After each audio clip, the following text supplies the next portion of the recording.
Hello, everyone, and welcome to Soul with Lisa Scholz, a video series about mediumship, psychic phenomenon, energy healing, and much, much more. My name is Lisa, and I'm a professional psychic medium. I'm also an energy healer, and I am a licensed clinical social worker. Today, we are going to be talking with my friend and favorite Feng Shui consultant, Nicolette Vajtay, all about love. How can we bring more love into our lives? How can we keep love in our lives? And what role does Feng Shui play in the energy of love in our lives? So welcome, Nicolette. Thank you. So happy to be here. Oh, I'm so glad to have you back. So glad. So Valentine's Day is right around the corner and everyone is thinking about love. And I thought it would be a great opportunity for you and I to talk about the energy of love and how Feng Shui can help enhance that. It's a great topic. Yeah. So for those people who are watching right now and who aren't that familiar with Feng Shui, how would you explain what Feng Shui actually is? So I think the sort of log line to what Feng Shui is that it's the art and science of the placement of our things. Mm-hmm. But that doesn't really tell us a whole lot. Right. So I like to say that Feng Shui is looking at the environment and seeing how the environment is affecting your nervous system. Okay. So think about when you're out in the world or even in your home, right? You're constantly receiving information from the things around you, from the temperature, from the heat or the cold, right? From the stuff around you, from other people around you, whether you're standing out in nature, in a field or with trees, and how you feel so alive and like you can take a deep breath. Right. So your nervous system is constantly receiving information. And is that information putting you into a state of fight or flight? Or are you put into a state of relaxation and calm? Okay. Right. Okay. And, I don't think a lot of people think about it that way. No. I think that people, we all can go into a space, whether it's work, home, a friend's house, a store, whatever. And sometimes we can feel sort of, I don't really like the feeling in here, but I don't think people make that conscious connection to your nervous system. I will agree with you. Yeah. How the environment is actually causing you to feel different. You're responding to your environment all the time. The time. We're always, I tell people this too, we're always walking around in an ocean of energy. That's what we do all day long is we're somebody else's energy or the space that we're in or drive, even when you're driving, the energy of the freeway, the drivers, all of that. So Feng Shui, the goal of it is to put you into a state of relaxation. And peace and calm, right? So when you walk into your home, you don't go into fight or flight or get nervous or stressed out or anxious, but that you can actually relax.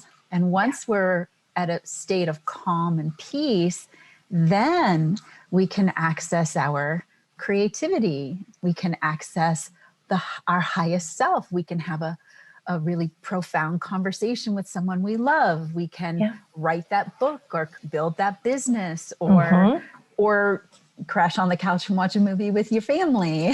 Right. Right? Because you can access everything. Absolutely. And that's when you can start to manifest things. You cannot do manifesting if you're in fight or flight. Oh, because the energy is completely opposite. The energy of fight or flight is survival. So you're not, you're in the primitive part of your brain, or you're just so stressed. People aren't going to think, oh, I come home and I'm in my primitive brain. No, I'm just stressed out, irritable, frustrated. That's how it'll come out. And so when you're in those energy phases, you can't really manifest because you're not calm and you're not in a place of love, even just for yourself or feeling supported, right? 1,000,000%. And because our nervous system is always receiving information, we're not even conscious, right? We're not even conscious of how our environment makes us feel. So the first thing I would tell someone is to walk into your space and be really aware. How do I feel in this room? How do I feel in this room?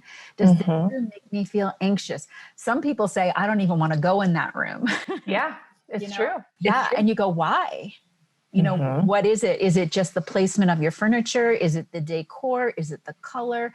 Is it there's not enough light? Is the air not circulating? Like what's going on in that room? Right. That's affecting your nervous system that you just don't go in there. Right. Yeah, that's a really good point. It's a really good point. I think another example we could talk about too is, when we all go house hunting, if you're looking for a house, a place to live, there's some places you just walk into and you're like, oh, I like this house. And other ones you walk into and you're like, oh, no. Yes. And there's no rhyme or reason. It's just a feeling. It's a feeling. It's the energy of the space. Yeah. You walk in, you go, this place feels good. Yep. This place doesn't feel right. Right. Yep. So we go to that feeling, and that all of that feeling is coming from your body and your experience in the space. Right. Absolutely. And this applies to all of us, even people who are not into energy and, thinking the way that you and I necessarily do. But we all as human beings respond to our environment. All the time, every moment of every day. Yes. So in Feng Shui, we've talked before about this, but the home is divided into what is called guas, correct? Correct. Yes. And so what exactly is a gua? And can you explain to us, is there a gua for love and relationships? And so could you? Yes, I can. So let me share my screen. Okay. What a Feng Shui practitioner uses is this energy map that we actually call a bagua. Okay. And bagua is just a Chinese word where ba means 8 and gua means images. Okay. Or energies, right? So 8 images or 8 energies. And we take this octagon shape and we stretch it out over the floor plan of our home. Okay. Because we don't live in octagon shaped houses. We live in square houses and rectangular houses. So we'll take it and we'll stretch it out over the home. However, before I go to the next slide, you see these 3 lined images here? So these are the images that we're referring to. They are trigrams. They are 3 lined images. And so there are 8 of those that go around the center. Right? Okay. Here's the center, which is the Tai Chi symbol, which is perfect balance, perfect yin and yang. And then all the different areas touch the center. Okay. So when we say images, we're referring to these trigrams. And these trigrams are either a yang or yin energy. Okay. And since we're talking about relationship, you see the relationship one here in the right. You'll see we have 3 broken lines stacked on top of each other. Yeah. This represents all earth energy. Okay. You can see them as 6 little garden plots. Okay. Right? Perfect. And if you come down here to travel and helpful people, the bottom right, you'll see we have 3 unbroken lines, which is all yang energy. This is all masculine energy. So if the 3 broken lines in relationship are feminine energy and the 3 unbroken lines are masculine energy, and then the other lines are a variation of yin and yang mixed together. Okay. And so the yin is passive energy, correct? And the yang is active energy. Very good way to say it. Yep. Okay. Yep. The earth energy absorbs, takes in. Okay. The earth energy is nourished by sun and rain. And then the yang energy, like in helpful people, is yang energy is out. It's the masculine going out into the world, right? Okay. Yes. Just like the phallic symbol of the masculine going out and the feminine taking in. Okay. Okay. So that'll be important for later. Okay. So here's a sample floor plan.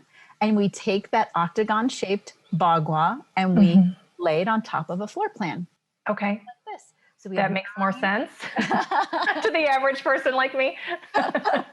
So we have 9 equal sectors. It's sort of like a tic-tac-toe board on top of your house, on top of the floor plan of your house. Okay. And you always lay the bottom line of the bagua at the front door. So your listeners can take a floor plan, sketch out the floor plan of the main level of their home, and put a tic-tac-toe board on top of it, and they will know exactly what energy is where in their home. Okay. And in this particular floor plan, we're talking about the relationship sector, which is when you're standing in the front door looking into the house. It's the back right sector of the house. Okay. Right So when here. you walk in your door, it's Yep. the back right section of right. your home. Mm-hmm. Okay. And in this particular house, there's nothing there. Right. This is a house that is missing their relationship sector. Oh, okay. Yeah.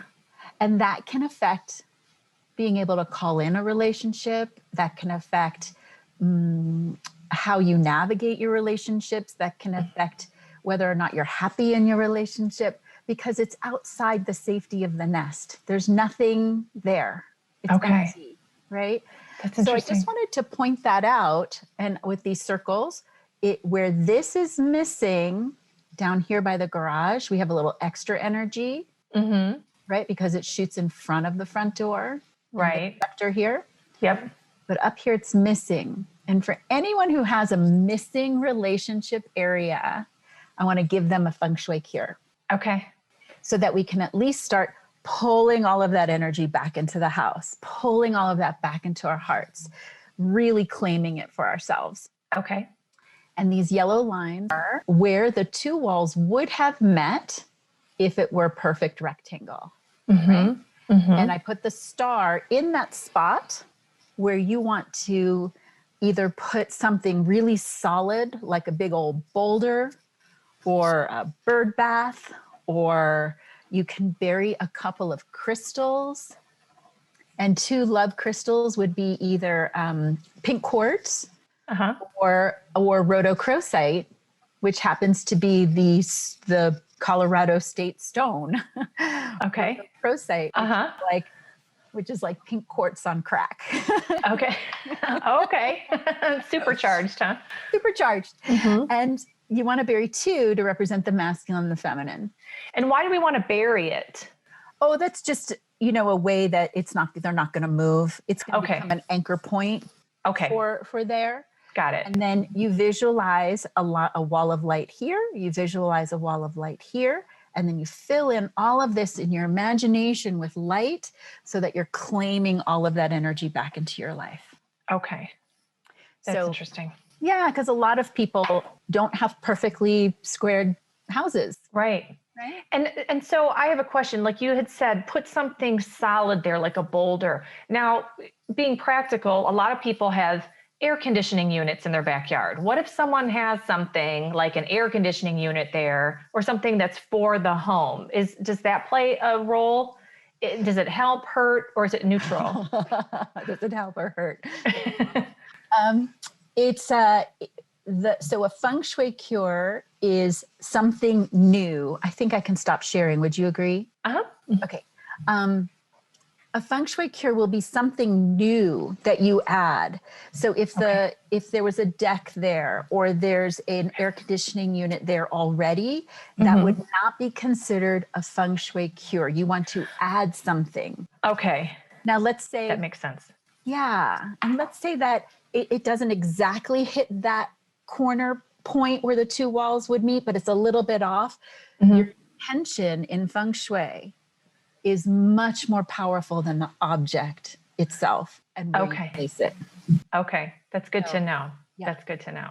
Oh, that's great. That's great. That's great advice too. And I guess the same would apply for even the other side of the home for people if they're missing, like in that wealth section. Yes. To do some Feng Shui cures for that. But that's for another talk. But if you do have a missing area, you can always cure it by finding the point where the two walls would have met and putting something solid there, a solid cure. Okay. To pull in the energy. So you want to put it at that corner point, not within where the square would be. It has to be in that corner point. Yeah, that corner point is the anchor for where the two walls would have met if the walls were there. Okay. And then you visualize the two walls of light. Okay. And you fill the space with light, and then you call it into your heart and into your home. Okay, wonderful. So what about for people who have the space, who have the gua, in their home already. So what are some cures or what are some things that people could do for that area of their home in order to bring in love or keep love, enhance love? All of the above.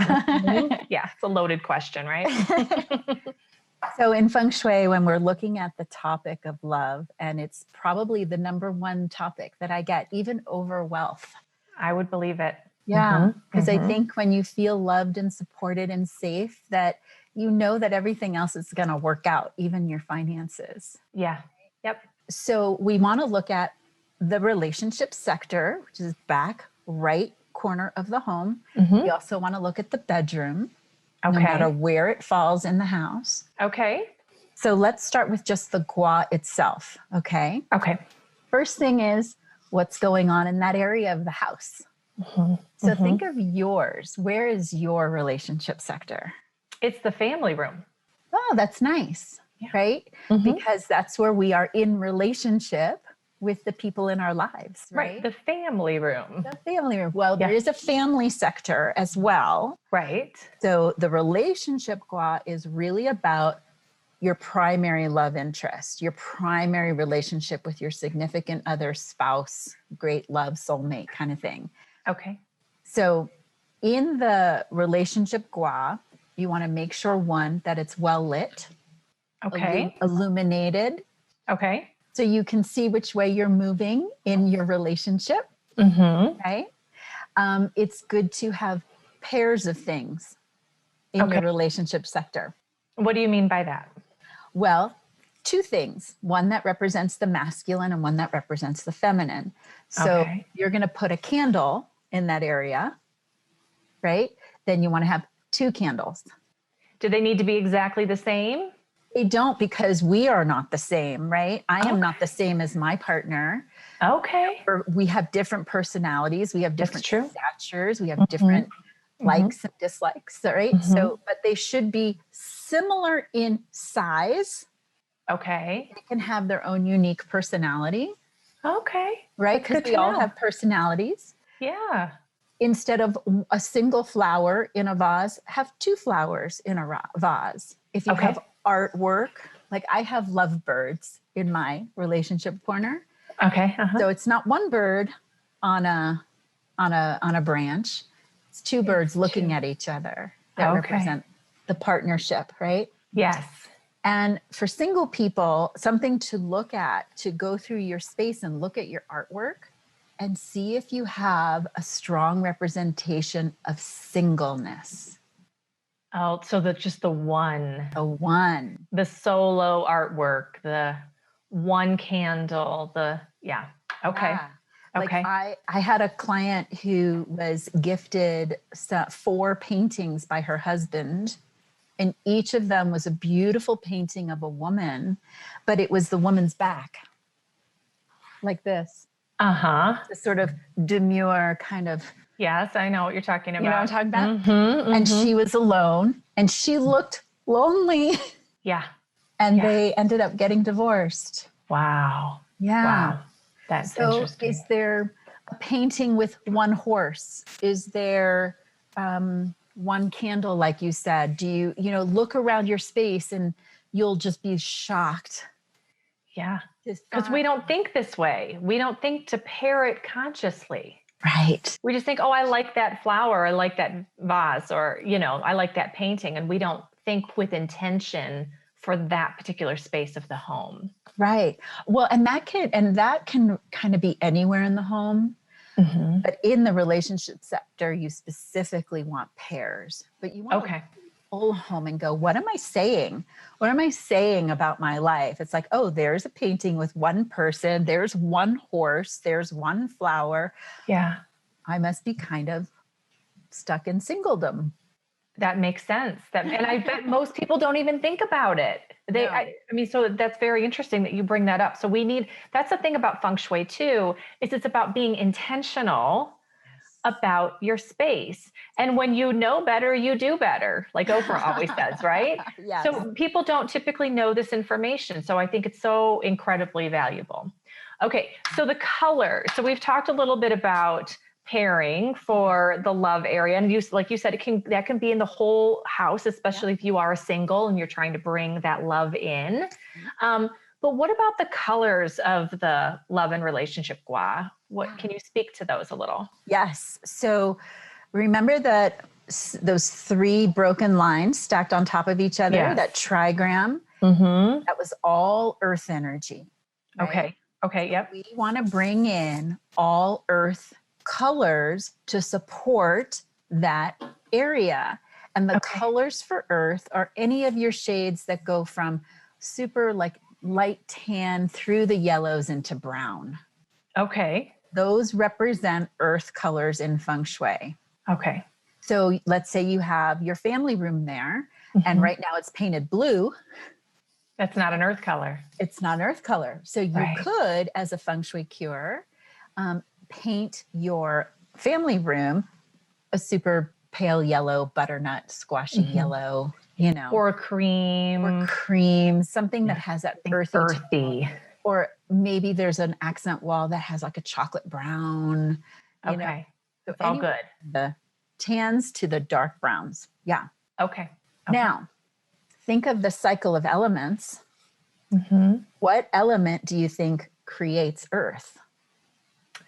Water, fire. Fire. Fire creates earth. Think of a campfire, and what's left behind is ash, right? Or dirt, ash. So you can also add in some fire elements. Okay. Which those colors are your reds, pinks, purples, and oranges.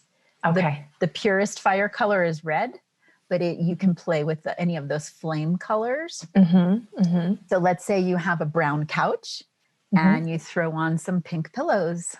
Okay. Or some a tan couch and red pillows or pink pillows, right? Do we just want to sprinkle the area with fire, so to speak? So we don't want to have like a red couch there, or is that okay for that area?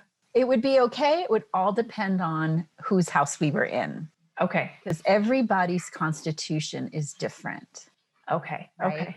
Yeah. So if you're sort of a anxious person, I don't think a red couch is the right thing for you because it's too much. It overstimulates. Yeah. So if you need more grounding, then you want to have predominantly like browns or earthy colors with sprinkles of fire. Yes. Yeah. Okay. But maybe if you need that, if you are a loud person and that's where you're comfortable with and you're very yangish energy active, then that could fit you. That would be comfortable for you. Is that right? Yes. Or let's say you're more of a yin person and you want that extra stimulation. Okay. You want the extra support. Got it.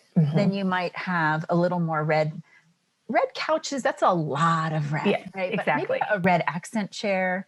Some Okay. red in a rug. Some red in the artwork, that kind of thing. Here's a question for you about that too. What if someone who really wants to be bringing in love into their life, like really, really, really wants to manifest that, would you suggest that they bring more red in or pink or white, like a fire color? Or would you just say, no, we need to pay attention to your constitution and where you feel most comfortable? So if you're more of a quiet person, keep with the earthy and do the sprinkles of red. What would you say to someone who really wants to manifest love into their life? Yes, I have a lot to say. Okay, I'm sure you do. Every person is different. So this is sort of a general overview. And I ask that your listeners sort of check in with who they are and what feels right to them. Okay. And then if you place something and you start to notice that you're behaving different, that you don't like, you can always change it, right? Okay, yeah, that's true. So the color for love, we think is pink. But the color to attract love is actually peach. Wow. Who would have thought? I didn't know. And we think the flower for love is the rose, but really the flower for love is the peony. Oh, yeah. That's interesting too. Yeah. Okay. So if you want to attract love, you might want to bring in some peach. And I had a client who had a mudroom in her relationship center. Oh, that's not good. Kind of unfortunate. Right. We need to rename mudroom into something more productive and positive. Yes. And it had wainscoting in it. And so the bottom she painted peach and the top she kept white. Okay. And when she attracted this fantastic guy, she said, all right, I attracted him. Now what? And I said, well, peach is also the color for infidelity. Oh. Strangely, right? But you think of it, it attracts people into your life. That's right? true. That's true. Oh my gosh. If you have one, you might attract another. Another one. Okay. So I said, now paint it pink. Okay. To just anchor the love energy. So she painted the wall again pink. Okay. Yeah. So as soon as you get your person, Yes. If you've got peach going on, as soon as you know this is my person, then remove it from the area or paint over it or whatever. Right. Take the artwork down and replace it with pink. Pink. Yeah. Okay. Because pink is soft and romantic. It is. You know, red is that stimulating fire energy. It's very stimulating. It's passion. It's, you know, it's young. And sometimes too much red is not a good thing. Agreed. Too much of that fire, you know, then we're into arguing or, you know, passion can show up in many different ways in our lives too. So exactly about that piece of it as well. Yes. Okay. All right. Wonderful. So that's a lot of really great information about the love and relationship squaw. Now you had mentioned earlier the bedroom. Yes. So regardless of where the bedroom lies in your home, why is the bedroom important for love and relationships? Can you speak on that? The bedroom and the bed, but the bedroom is the place where you and your partner go to be vulnerable together, to be intimate together, to connect, communicate, and canoodle, as I like to say. Right. So no matter where the bedroom falls in the home, that is the haven, that is the space for the partnership, the couple in the home. Okay. And so we want to augment that so it supports your relationship. Okay. Right? And I would say the first thing you want to make sure is that your bed is placed correctly in the room. Okay. Right? Bed placement. In Feng Shui, we have something called command position, and that's being in the room, either on the bed, the sofa, the stove, and your desk, where you're at your desk and you can see the door of the room. You can see into the room and the door of the room. So you're in command position, command of your life. Yes. You can see what's coming toward you. You can see which way you want to go. Yep. And sometimes our bed is not in command position. And this is really important aspect of setting up your bedroom. So I have a video on my YouTube channel, and people can go there and check it out, bed placement, to make sure your bed is placed well. Okay. And I will put the link to that video below in the notes of this one as well, so people can easily access that. Perfect. Because you don't want your feet facing the door. That's corpse position. You want to make sure you can see the door. You want to make sure that there's room all the way around the bed so both of you can get into the bed on your own free will. That makes sense. Yeah, because the energy of if you have to crawl over somebody, if you have the bed in the corner and you have to crawl over someone to get to your spot or so that you can rest and go to sleep, what does that say about your life? It's an obstacle. And then your partner becomes an obstacle. Yeah. Right. Yeah. So you have to crawl over them to get into the bed, but you also have to crawl over them to get out of the bed. So there's almost like a control, you know, a permission. So that partner who's sleeping by the wall could start to feel diminished in relationship. Okay. That makes sense. Something to consider. If you have a king size bed and it's too big because it's hitting one side, one wall, maybe go down to a queen size bed so you can both get in and out of your relationship, get in and out of the bed. Right. With your own volition, your own free will. Right. And that you don't become an obstacle to each other. Yeah. You know, it's just that freedom to come in and out, you know. The person sleeping next to the wall is going to start to feel trapped. That's what I would imagine. Yeah. That makes sense. However, there is a caveat to that I have some clients who actually like that position. Okay. I have a client who is partially blind in one eye. I have a client who's very, very petite and she likes the protection of her husband. If it works for you and your energy is still vibrant and alive, and you're vivacious, and your relationship is good, then you can keep it. But something to consider if you're having trouble in your relationship. Okay, that's good. And that also speaks to what you were saying earlier about all of these cures, even though we're talking very general, is all boils down to your constitution. Yeah. So, which is your personal self and where you feel most comfortable. So like you said, your client who's partially blind, she would maybe not feel good sleeping, more in an open way. Right. She likes that containment or that protection of her husband, and that's what's best for her. So she should keep the bed the way that she is. Okay. Exactly. So this is all stuff for people to think about on their own, for sure. That's why you can't do Feng Shui in big, general, broad brush strokes. Right. Because every body is different. Yep. So when a Feng Shui practitioner comes to your home, they get to know you, not just your space, but you. And like I'll say, a client wants to say, I want to put fire here. And I said, I don't think that's right for you. Let's do this. Or someone wants to put water here. It's like, that might be a little too emotional for you. Let's do this instead. Yeah. So it's each Feng Shui plan is very unique to that person, that client. Yeah.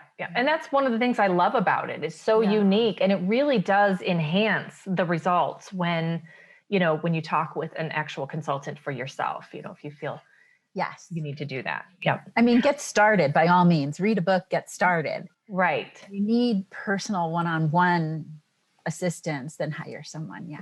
Absolutely. Yeah. Okay.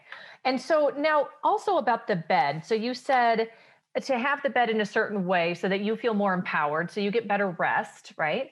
What is the importance, if any, of a headboard? I see a lot of people who don't have headboards, who do different shapes of them. What can you say about the headboard? Yeah. So the goal of our relationship is to balance the masculine and feminine energies, right? So you got, and whether that's heterosexual or homosexual relationships as well, there's always a balance of the masculine and feminine energies in relationships, right? So the bed itself has a masculine and feminine side. So when you're looking at the bed, the left side of the bed is the feminine side, the right side is the masculine side. Okay. So if you think of that, you've got a platform with a masculine and feminine energy. You want to hold them together. Yes. The headboard holds all that energy in. Okay. Also, when you're sleeping and we're most vulnerable, right? And we have the crown chakra at the top of the head. You've got the headboard right there to hold all your energy in. So you're not leaking out while you're sleeping.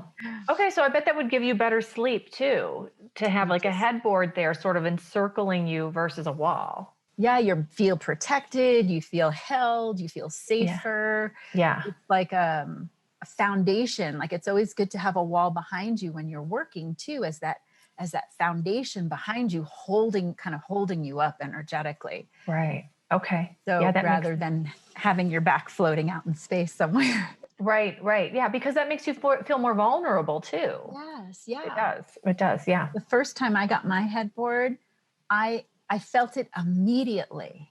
Immediately I could feel its presence and how I just slept that much better. Okay. And Lisa, you know that sleep.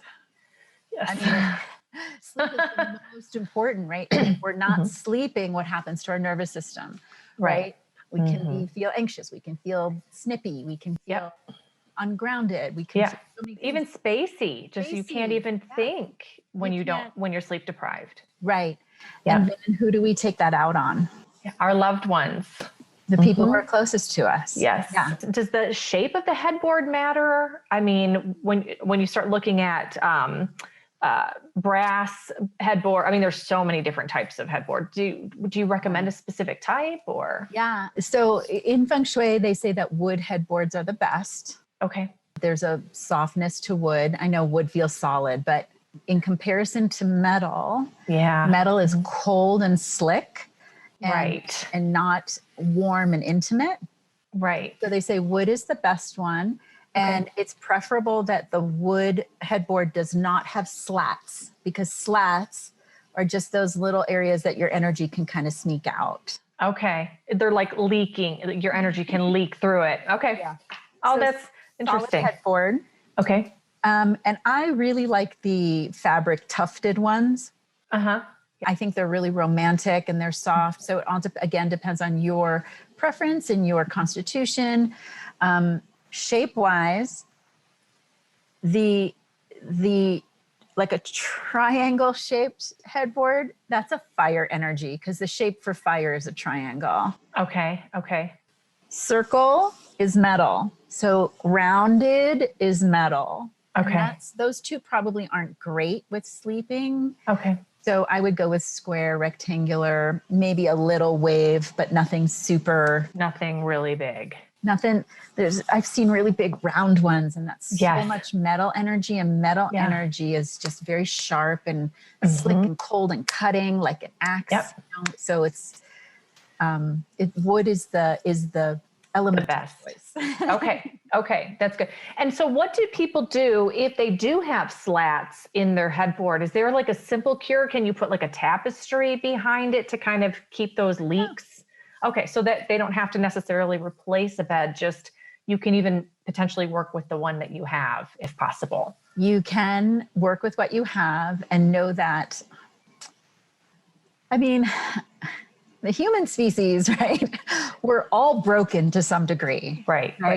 Yeah. And then we heal and then we're better, right? Yeah. So don't consider something trash just because it doesn't fit 100%. You can always use what you have, fix it, make it better. If you feel inspired to get something new, you can do that as well.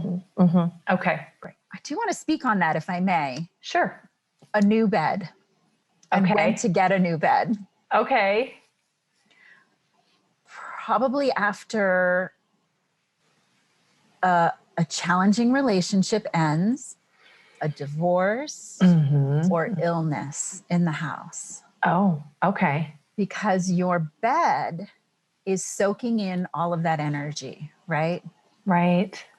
So let's say I break up with my guy and now I'm not sleeping very well. And then I'm not sleeping, so I'm anxious and nervous and have a hard time, frustrated and can't attract the next person. Because every time I walk into my bedroom, my nervous system is remembering the past relationship. Right. Sometimes it's okay to just get fresh bedding, spice it up, a new duvet cover.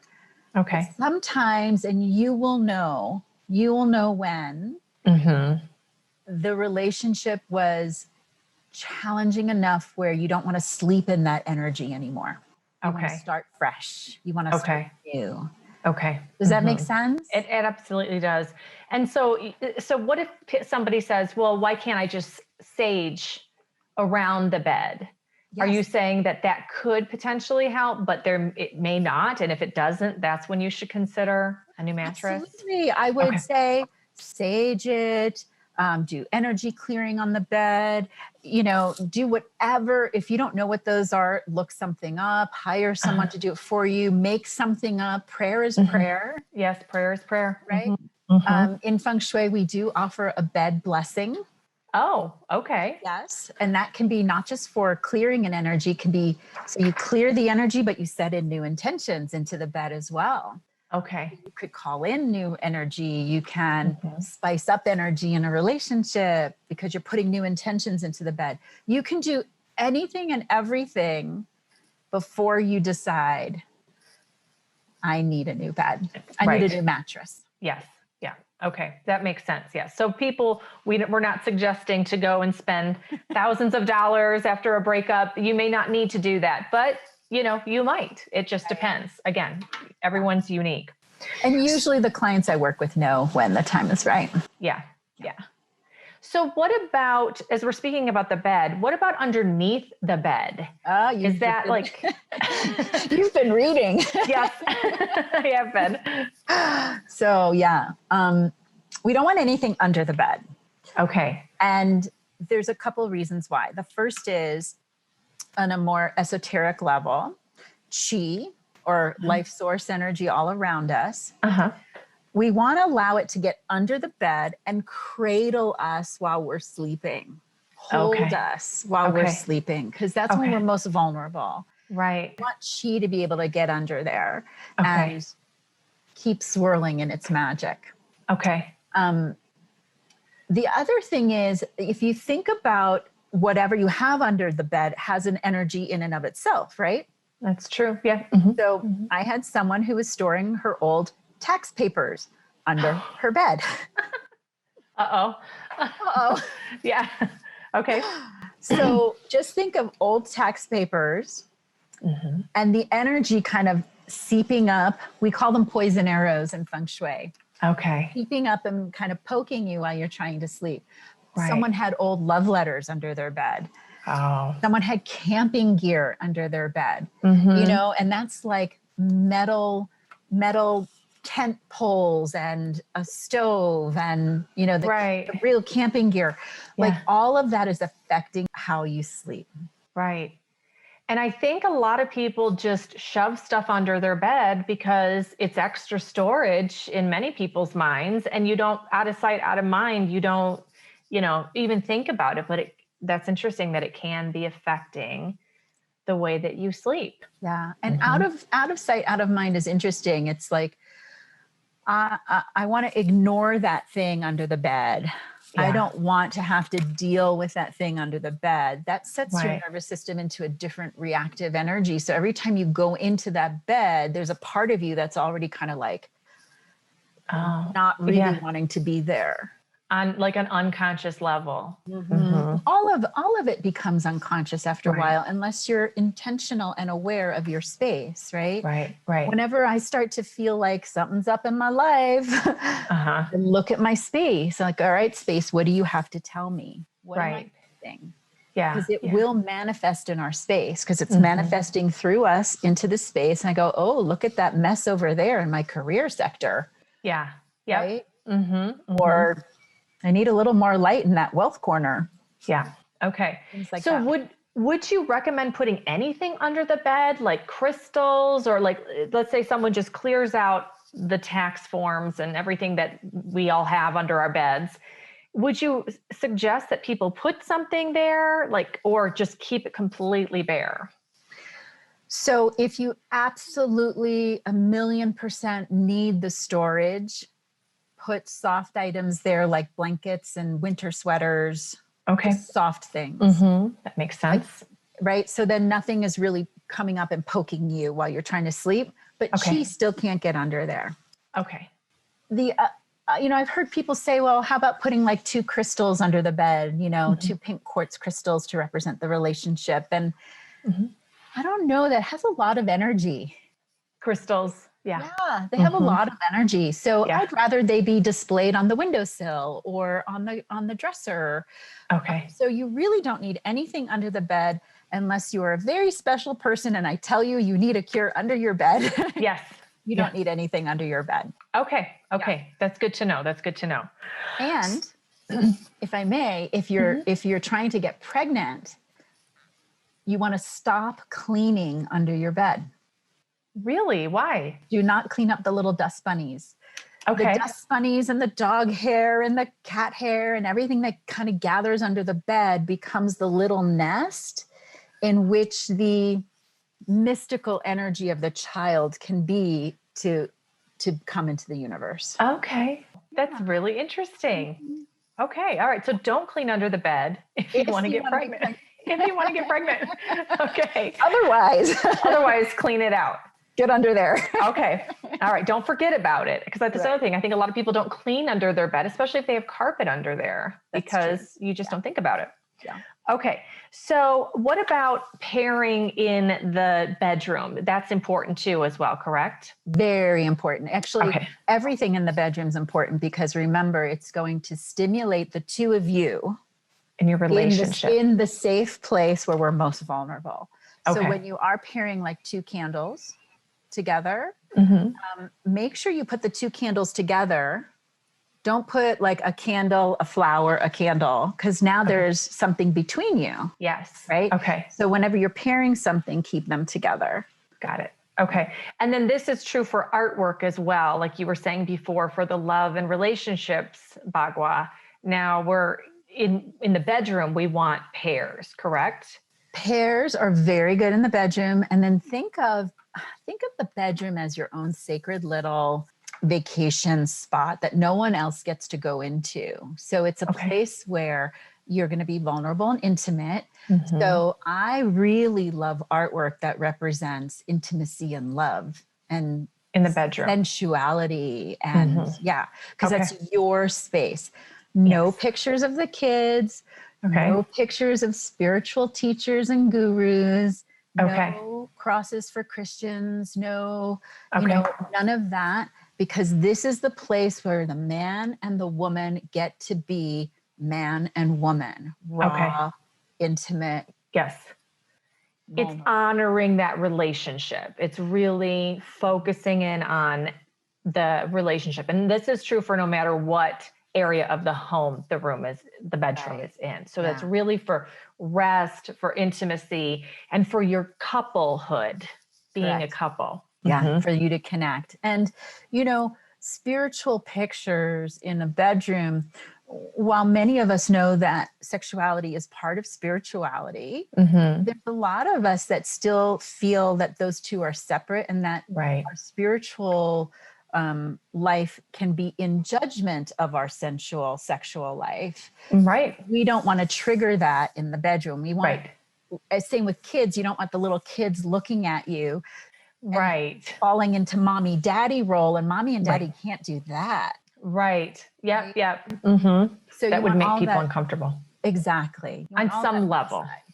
Even on an unconscious level. Right. That's what I mean. Like parents, or people who have children, parents, like you're just, you don't want to like look up and see your child there, and also, and even for sleep, like you need a break from the kids, everyone, we need to rest from them as much as we adore our children, we need some separation. And so I think it's great to really, really be thinking about the bedroom as just being for you and your partner. And if you're single, about bringing someone into the space. What about TVs? A lot of people have electronics in their bedrooms. What do you have to say about that? So if you think of electronics as a fire energy, a stimulating energy. It is. Right? And our bedroom is supposed to be yin, where we can start relaxing and letting go. I would suggest not having a TV in the bedroom. I know that people are cringing because they love their bedroom TVs, and not having electronics in the bedroom. Like leave your cell phone out plug it out in the hall, or plug it out in the kitchen, plug it in there. Because when we go into the bedroom, we want to disconnect from everything. And electronics keep us kind of stimulated and awake. And TVs do the same thing. And TVs are actually like an illusion, right? TVs, what's happening on the TV is an illusion. Right. It's not real. Right. We can say that about social media too. Agreed. For the most part, it is not real. People only post their very, very best. And, and we end up feeling maybe depressed after we watch it and things like that. And you don't want to bring that energy into the bedroom where you're supposed to rest and rejuvenate. Right. And if you're watching a movie where there's perfect bodies that have makeup on them, and they're perfectly thin and young. Right. The last thing you're going to want to do is take off your own clothes. Right. And be seen. And be seen by your partner. Right. Yeah. Right? So they're all illusions, and it's to be aware of the illusion. I prefer you watch a movie together on the couch, kiss, make out on the couch, get it started, and then just go to the bedroom for just the two of you. Okay. So keeping all the electronics out is just better. Because again, we want the energy of that bedroom to be nurturing and yin and calm and romantic and all of safe. Yes, all of those things. Okay. So what about people who are married or in a long-term relationship who no longer share a bedroom, that they live together, but maybe there's a snoring issue or a medical issue or something where they're just more comfortable having their own space for whatever it is. How do you stay connected when you're separate? Yeah, that happens more often than you'd think. Mm-hmm. Yep. Did that show up in your practice as well? Yes. Mm-hmm. Yeah. And people, honestly, most people are very comfortable with it. That's how they present. They're like, oh, this is great. I don't have to hear him snore, or, we just like having our own space, so most people feel very comfortable with that. And they're probably sleeping really well and waking up refreshed. Yeah, they don't complain about it. It is what it is. And they can greet the day again in their whole self, their whole full self. I know if I can't sleep, and I can't sleep with a snorer. I just can't. Mm-hmm. So the goal is that, one, the good feng shui there is that they both agree this is good. Yes. So that's the energy. The energy is we agree to this. It's good. And this is good. It's not one person saying, no, I want you in my bed all the time. Both people are agreeing that this is the healthiest. And maybe they sleep together on weekends when they don't have to get up on a certain time. Right. Mm-hmm. Mm-hmm. Yep. The goal is to find a way to keep that energy connected, even if you're on opposite sides of the house. Right? Okay. And how can we do that? Mm-hmm. And part of that, I think, is to make sure that both rooms reflect that both people belong in both rooms. Okay. Right? Because it doesn't become the man cave and it doesn't become the woman's cave. This is my room. That's your room. Yeah. That you are welcome in the room anytime, right? Yes. Yes. And other ways to do that is to have the same bedding. Okay. So that's okay.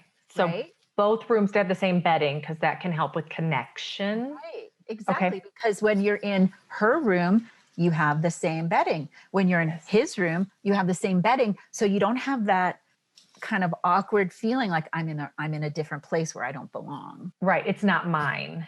Right. It's not mine. It's still yours. Right. Yes. Yeah. You can have, I really like when you have a similar sacred object that represents the two of you in both rooms.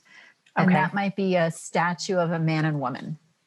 Okay. Or two women dancing, right? It might be a piece of artwork. It might be, I don't know, think of something else. Like a specific vase or a salt lamp or something like that. So we want them to be the same. Anchor each other. That say, we belong to each other. This is in both of our rooms. So if I wake up in the middle, if I am sleeping with my guy in his room and I wake up in the middle of the night and I'm like, where am I? But I see our statue, our little, tchotchke thing that represents the two of us. I'm like, oh, right. This is where I am. Yep. Mm-hmm. Right. Yes. So a sacred object, bedding, anything that pictures of just the two of you together. Okay. Again, no kids, no gurus, no spiritual teachers. Right. Mm-hmm. Anything that keeps that connection, even if you're across the living room from each other. Would you recommend people going as far as to paint the bedrooms the same color, or is that not necessary? That's a great question. I guess it all depends on what gauze the the bedrooms fall in. But also the other thing to think about is bedrooms are best painted more of a neutral color. Okay. And even say the best colors for bedrooms are like skin tone colors. Okay. Okay. Really, really peachy tan, like just a really light, earthy skin color for the calm, for the yin of it. Just, you don't want a red wall. You don't want a green wall. Yeah. In the bedrooms. It's better to have them be neutral and then augment with color for the cures necessary in each gua. Okay, so keep the walls neutral. Yeah. And then add some, depending on what gua your bedrooms are in, add some, maybe a little bit of fire or whatever to. Right. If mine is in relationship, I'd want the pinks and the oranges and the little red accents. And if he's in the wealth corner, he'd want blues and greens instead. Okay. Yes. Because those are the colors of wood that augment the wealth corner. Got it. Awesome. Okay. This is so much information. It's so good. Oh my gosh. We could probably talk for days and days about this. And here we were just focusing in on the love, you know? So there's so many things that people can do. But I also want to say that, you know, many times people feel like I got to do this in order to manifest something. They think they have to take action, which yes, you do to some degree. Absolutely. And Feng Shui is all about taking action, right? It's painting the walls, or, you know, bringing in candles, or all these different cures that you and I have just talked about. But from an energetic perspective, if all we're doing is constantly adding a cure or changing something, our energy is kind of like darts. It's like, it's yang, it's not calm. There's an anxiety around that. So I think it's also important that we speak to the need to, change your house, how you know, for Feng Shui, how you need to, so that your nervous system feels calm and relaxed, so you can manifest what it is that you truly desire. But also at some point, sooner than later, you need to settle into it and just release. You need to just release it. And that's so hard for people, especially if they desperately want a relationship, or desperately, you know, want a baby, or whatever it may be. But that's so important, because if you're constantly like, I got to change this, I got to change that. Oh, this isn't working for me. Let me try something different. What energy is that? It's saying I'm not okay with where I am. It's absolutely saying that. Right. And then it says that I have to effort at something. I have to effort at this relationship. I have to effort in making this thing happen. I have to control it. Control it. Yes. So the cures that you do place are there now to trigger your nervous system to remember that I'm good. I have my cure. I've set my new intention. I have my cure that represents that intention. So you have a few of those cures placed around your house, and you walk through your house and you go, oh, that feels right. Oh, I remember that intention. Oh, that feels good. And then all of that moves into the unconscious that's holding you at this elevated state, because you have these sacred objects in your home. Right. Holding these new intentions for you. Right. And the Grand Master of Feng Shui, who came to America in the 1976, I believe, he was taken in by the monks when he was 6 years old, and he was trained at the altar of the master from 6 on. Wow. Came to America in the 70s. He said, if your faith was strong enough, you would not even need the cure. But then he said, but even I need the cure. Yes. Because we're human. We're human. And so I think also looking at the cure as a reassurance. Okay, I put that there. It's set. Remember my intention. I remember my intention. It's done. Yes. It's been done. The action, the yang energy has taken place. Now it's time to settle into the yin. Yeah. So to meditate, to calm yourself, to celebrate who you are, get to know who you are is important too, before you enter into a relationship, because you don't want to be absorbed by the other person. If you don't know who you are, and your person loves motorcycles, all of a sudden you're on the back of a bike loving it, when really you're not, you know. So it's important to just settle into you while you wait for this person to come. Right. So, you know, remember the Bagua, the 9 square grid, right? And on the back right of the house is relationship. Right. Correct. Diagonally across from that, in the front left sector of the home, that's your knowledge sector. Right. Okay. And when you are looking at the Bagua, it's the 2 guas that are diagonally opposite each other that affect each other. Okay. And the knowledge gua is all about, who am I? How do I exist in the world? How do I move through this world? Yes. How do I express who I am? Who am I? Right? Yes. And if you know who you are, then you can have a really healthy relationship. That's true. That's right? true. Because you take all of yourself into that relationship. Yes, you do. You do. You can only hide your flaws for so long. And if you're trying to hide your flaws, then you're not being your authentic You self. are not. And you're afraid you're going to lose this relationship if you're not allowed to be you. And that is shaky. That is a shaky foundation to be on. So that's also something to consider as well.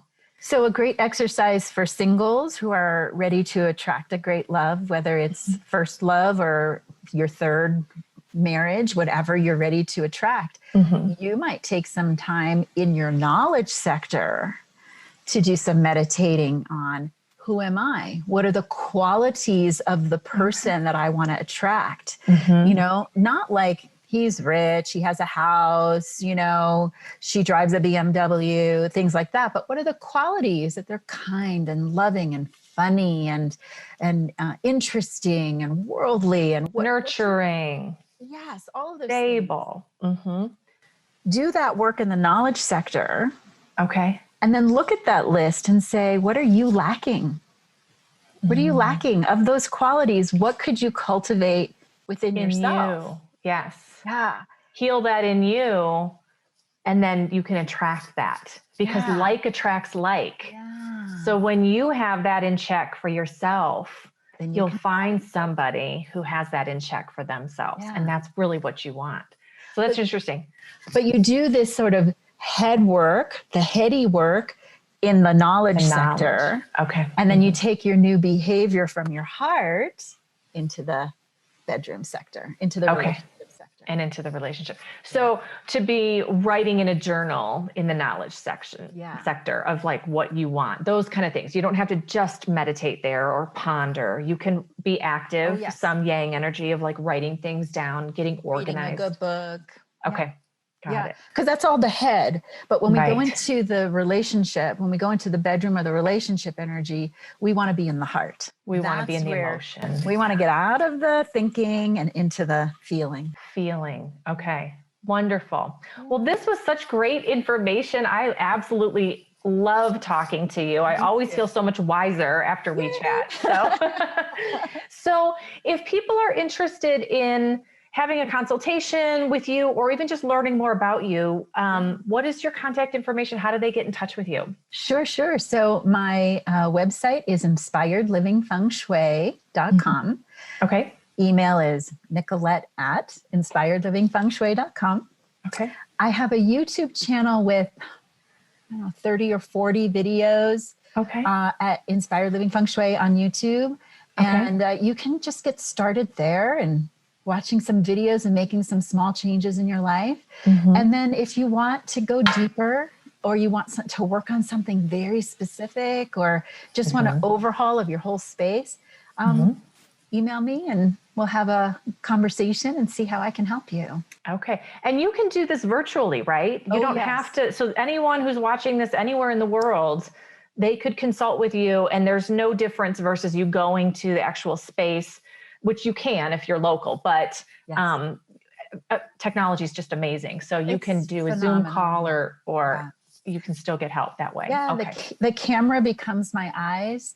So you will draw a floor plan for me and you'll take pictures of your room, of the rooms of the house, and you'll just email it all off to me. I'll create a Feng Shui plan and then we'll meet like this over Zoom and walk through the house. And if there's anything else I need to see, you can just show me. Okay. And I just have to share that I had a client recently that was a surprise to me all the way in Tunisia. Wow. Wow. I know. Oh my gosh, that's amazing. Just remarkable. Yeah. How amazing. Found me online and watched some of my videos and she goes, "You're the person I want to work with." So that is wonderful. That is wonderful. Okay, great. Well, if anyone would like to know more information about me, you can find me on social media. I'm on Facebook at Medium Lisa Scholz. I'm on Instagram at medium_Lisa. And my website is www.mediumlisascholz.com. And I too have a YouTube channel called Medium Lisa Scholz, which I will put down all of this information about Nicolette and myself in the comments section. So you can just go ahead and click there. And we look forward to hearing from you guys. Stay in touch with us. And thank you so much again, Nicolette, for your wealth of knowledge about all of this. I really, really do appreciate it. Oh, it was my absolute pleasure. Really, my joy. Wonderful, wonderful. Well, thank you. And thank you everyone for tuning in and we will see you next time. Bye-bye. Bye.